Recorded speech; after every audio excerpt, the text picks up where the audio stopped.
தயாளன் எனக்கு share marketing trading செய்யும் போது பழக்கம்.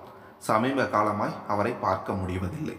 ஷேர் மார்க்கெட் பற்றி சரியாக தெரியாமல் இன்ட்ரா ட்ரேட் செய்து நன்றாக சம்பாதிக்கலாம் என்று ஆசைப்பட்டு நிறைய கடன் வாங்கி தற்போது சிக்கலில் இருப்பதாக கேள்விப்பட்டேன்.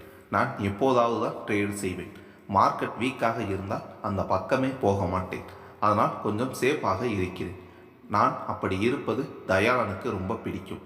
என்னிடம் ஏதாவது ஆலோசனை கேட்டுக்கொண்டே இருப்பார். கல்லூரி படிக்கும் அவரின் 2 பெண் பிள்ளைகளின் படிப்பு சம்பந்தமாக எந்த பேங்கில் வட்டி குறைவாக உள்ளது, இப்படி ஏதாவது கேட்டுக்கொண்டே இருப்பார்.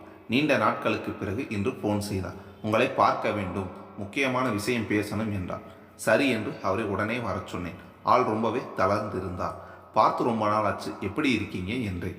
எங்க சார், நிறைய கடன் ஆகிடுச்சு, வெளியே தலை காட்ட முடியல, வீட்டுக்கே வந்து மிரட்டுறாங்க, மனைவியும் பிள்ளைகளும் பயப்படுறாங்க.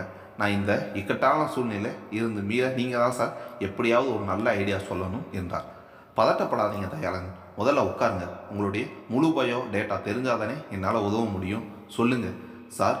எனக்கு எங்கள் தாத்தா அப்பா சம்பாதிச்ச சொத்து நிறைய இருந்தது. அதனால தான் நான் எந்த வேலைக்கும் போகாமல் அதிலிருந்து வருகிற வருமானத்தில் என்னோடய செலவுகளை பார்த்துக்கிட்டே இருந்தேன்.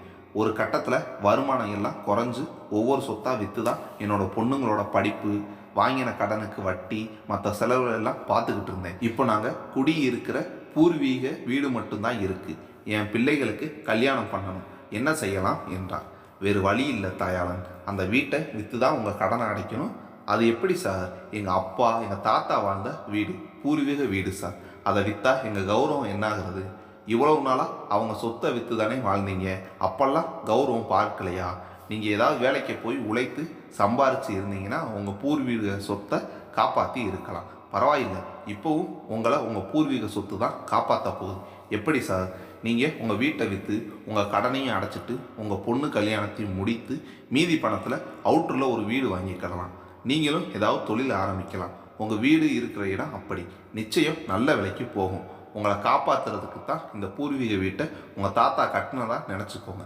நீண்ட யோசனைக்கு பின் புறப்பட்டு சென்றார் தயாளன். 2 மாதத்திற்கு பின் அவர் மகள் கல்யாண பத்திரிகையோடு என்னை பார்க்க வந்தார். அவருடைய பூர்வீக வீடு அவரை காப்பாற்றியது.